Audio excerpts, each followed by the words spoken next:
Hello students, in last video lecture we studied geography first lesson, practice important points. This is only the practice purpose lecture. All informations, all lessons of first term exam already completed, but here only for your more understanding and more information I would like to give you some important content and important points of each and every lesson. So let's start today's lecture.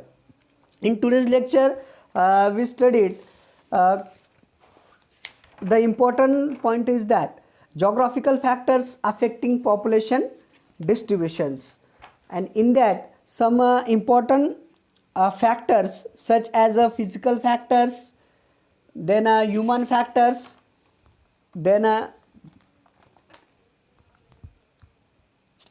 other remaining factors we have to study.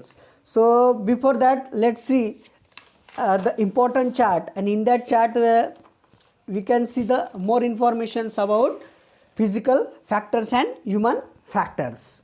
विद्यार्थी मित्रांनो, मागच्या video लेक्चरमध्ये आपण पहिल्या प्रकरणाची revision बघितली, आवृत्ती बघितली. आता दुसऱ्या या लेक्चरमध्ये राहिलेले पहिल्या प्रकरणातील जे काही महत्त्वाचे घटक आहेत त्यांचा आपण अभ्यास करणार आहोत.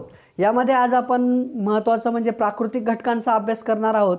प्राकृतिक घटकांमध्ये जे काही लोकसंख्येच्या वितरणावर परिणाम करणारे घटक असतात त्यांचा प्रामुख्याने अभ्यास करणार आहोत, जसं प्राकृतिक रचना, हवामान, पाण्याची उपलब्धता, मृदा जसे, आणि त्याचबरोबर मानवी घटकांचा देखील अभ्यास करणार आहोत. मानवी घटकांमध्ये जसे शेती, खाणकाम, वाहतूक, नागरीकरण, राजकीय घटक व शासकीय धोरणे इत्यादींचा अभ्यास करणार आहोत. So look at the chart. Physical and human factors affecting on population distributions. First important is that relief. Second is that climate, availability of the resource, economical factors, social factor, government policies and cultural views. समोर एक तक्ता दिलेला आहे. समोरच्या तक्त्यामध्ये आपल्याला दिसतं की काही प्राकृतिक आणि मानवी घटक दिलेले आहे, जसे की उंच सकलपणा, हवामान, साधन संपत्तीची उपलब्धता, आर्थिक, सामाजिक, सरकारी धोरणे, सांस्कृतिक, आणि त्यांचे आहे जास्त घनता आणि कमी घनता, high density and low density. You have to study the map and just complete the chart. तुम्हाला आता बाकीचे घटक मी सांगत नाही, कारण तुम्हाला आता त्याचं स्टडी करायचा आहे आणि तो चार्ट कम्प्लीट करायचा आहे. First important factors physical is that relief and landform is accumulated by the population is densely distributed on flat plains and gentle slope. This is because such areas are favorable for the production of crops. In these areas it is easier to build roads and develop industries. The mountainous and hilly areas tend to be less populated. If means of livelihood are available, population can be concentrated in few such areas, for example Dehradun, Leh, etc.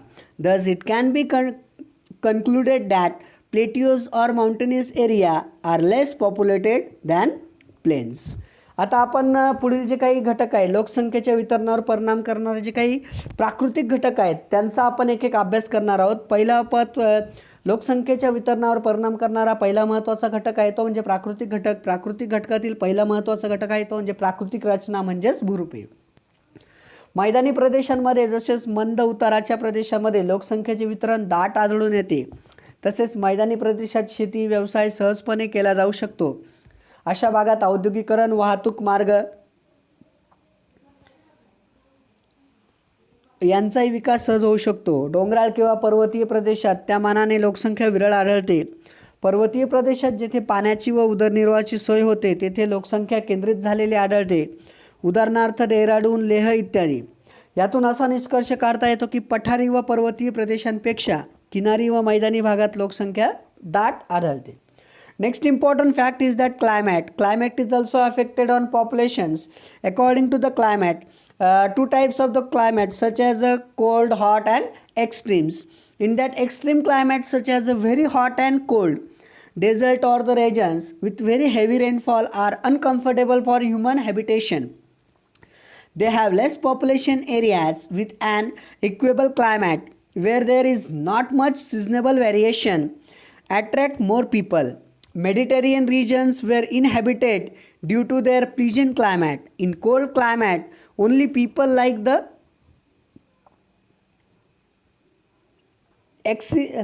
Eskimos and Lapps who are highly adapted to such climates can live in these regions. Vast equatorial areas of the Amazon lowland and Congo basin are very sparely populated due to their unfavorable climate. प्राकृतिक घटकमधील दुसरा महत्त्वाचा घटक आहे तो म्हणजे हवामान. हवामानाचा देखील मोठ्या प्रमाणात परिणाम हा लोकसंख्येवरती होत असतो. जसं की प्रतिकूल हवामान असलेले प्रदेश जसे अतिउष्ण किंवा अतिशीत, वाळवंटी प्रदेश तसेच अतिपर्जन्याचे प्रदेश हे मानवी वस्तीस अनुकूल नसतात. तेथे लोकसंख्या कमी असते. त्या मानाने जेथे ऋतूप्रमाणे हवामान फारसे बदलत नाही असे प्रदेश लोकांना अधिवासासाठी आकर्षित करतात. भूमध्य सामुद्रिक हवामान प्रदेशातील आल्हाददायक हवामानामुळे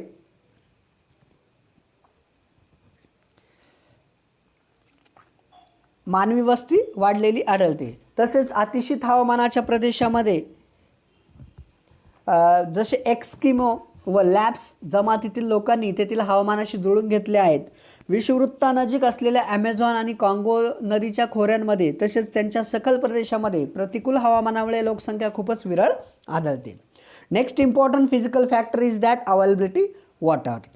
water is the most important factor for life for all living being including man. So people prefer to live in areas where fresh or potable water is easily available. You will find that easily through the map in figure 1.2. It is because of this that river valleys and coastal areas are among the most densely populated areas of the world. For example, Nile Valley and coastal plains of India are one of the most densely populated areas of the world. In desert too, population is found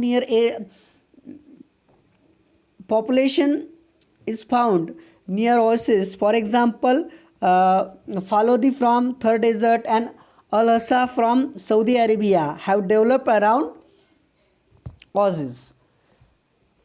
लोकसंख्येच्या वितरणावर पुढचा महत्त्वाचा घटक आहे. लोकसंख्येच्या वितरणावर परिणाम करणारा दुसरा महत्त्वाचा घटक आहे तो म्हणजे पाण्याची उपलब्धता. पाणी हा सर्व सजीवांसाठी मानवासाठी महत्त्वाचा घटक आहे. मुबलक पेयजलाची उपलब्धता असलेल्या ठिकाणी मानव वस्ती स्थापन करण्यास प्राधान्य देतो. आकृती 1.2 मध्ये नकाशावरून तुम्हाला सहज समजेल नद्यांची खोरी, किनारी प्रदेश तसेच हे भाग जे आहे ते जास्त लोकसंख्येने किंवा दाट लोकसंख्येने व्यापलेले असतात. उदाहरणार्थ नाईल नदीचे खोरे, भारतीय किनारी प्रदेश इत्यादी.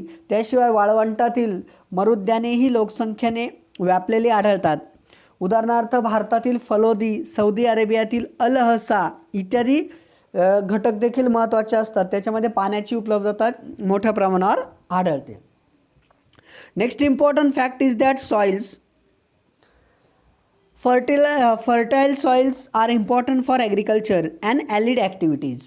Therefore, areas which have fertile, loamy soils have more people living on them. As this can support intensive agriculture, the floodplains of the river Mississippi, the Ganga,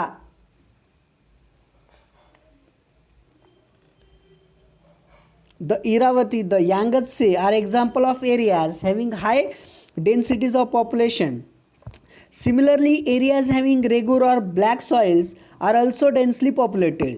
The slopes and foothills of many volcanoes have high densities of population as their slopes are covered with fertile volcanic soils. The slope and foothills of volcanoes in Java, Japan, Sicily and Central America support many peoples. लोकसंख्येच्या वितरणावर दुसरा महत्त्वाचा घटक आहे तो म्हणजे मृदा. तर तुम्हाला माहिती की शेती करण्यासाठी माती आवश्यक असते. मृदेची मोठ्या प्रमाणात आवश्यकता असते. शेती व त्या संबंधित कामांसाठी सुपीक जमीन महत्त्वाची असते. म्हणून ज्या प्रदेशात सुपीक गाळाची मृदा असते तेथे शेती व्यवसाय मोठ्या प्रमाणात केला जातो. उदाहरणार्थ मिसिसिपी, गंगा, इरावती, यांगत्से या नद्यांची पूर मैदाने. त्याच पद्धतीने रेगुरा किंवा काळी मृदा असलेले प्रदेशही दाट लोकवस्तीचे आढळतात.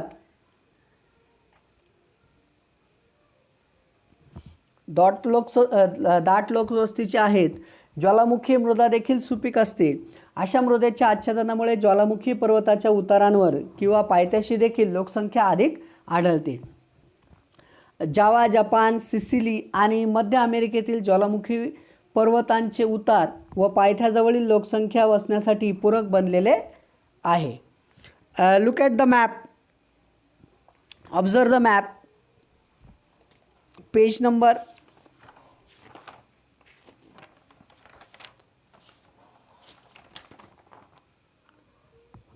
5 given here. The map has shown major rice producing regions. विद्यार्थी मित्रांनो, पुढे तुम्हाला एक नकाशा दिलेला आहे. जगातील तांदूळ उत्पादक प्रदेश दाखवणाऱ्या नकाशाची तुलना 1.2च्या लोकसंख्या वितरण दर्शवणाऱ्या नकाशाशी करायची आहे आणि तुमचे व्ह्यू तुम्हाला तिथे लिहायचे आहे. Next important fact is that human factors. In that human factors first one is that agriculture. According to the agriculture increase in agricultural production due to the use of fertilizers and irrigation make it possible to support more population. Type of agriculture, crop grown, method of cultivation and specializations of particular crops are often characteristics of agriculture that affect the distributions of populations. दुसरा महत्त्वाचा घटक आहे तो म्हणजे मानवी घटक. मानवी घटकातील पहिला महत्त्वाचा घटक आहे तो म्हणजे शेती. खत व जलसिंचन यांचा वापर केल्याने शेतीच्या उत्पादनात वाढ होते. त्यावर अधिक लोकसंख्या पोचली जाऊ शकते. शेतीचे प्रकार, पीक पद्धत, लागवडीची पद्धत आणि वैशिष्ट्यपूर्ण पीक पद्धत या शेतीतील वैशिष्ट्यांमुळे लोकसंख्या वितरणावर परिणाम होत असतात. Next important is that mining. Areas with good quality mineral deposits attract industries. Mining and industrial activities generated employment.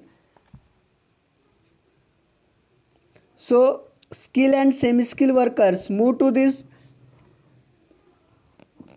areas and make them densely populated. Katango copper belt in Zambia, in Chota Nagpur plateau in India, coal and iron fields of Western Europe, the Manchurian region of China and the Appalachian mountain of USA are examples where population is dense due to the availability of minerals.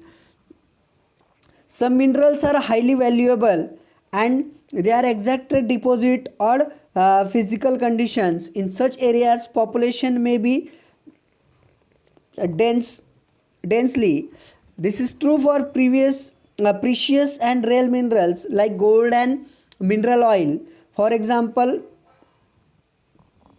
gas mines in the Australian deserts, minerals oil in the desert regions of Southwest Asian countries. मानवी घटकातील दुसरा महत्त्वाचा घटक आहे तो म्हणजे खाणकाम. चांगल्या प्रतीच्या खनिजांची उपलब्धता असलेल्या क्षेत्रामध्ये उद्योग केंद्रित होतात. खाणकाम आणि उद्योग या व्यवसायांमुळे या प्रदेशात रोजगार निर्मिती होते. अशा उद्योगांना लागणाऱ्या अकुशल कामगारांच्या वस्त्या अशा परिसरात वाढतात. असे प्रदेश दाट लोकसंख्येचे बनतात. झांबियातील कटंगा, तांबे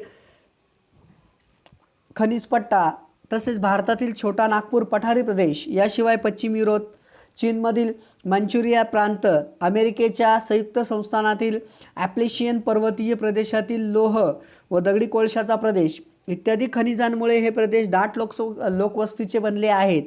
काही खनिजांचे मूल्य एवढे जास्त असते की विषम नैसर्गिक परिस्थिती असताना देखील अशा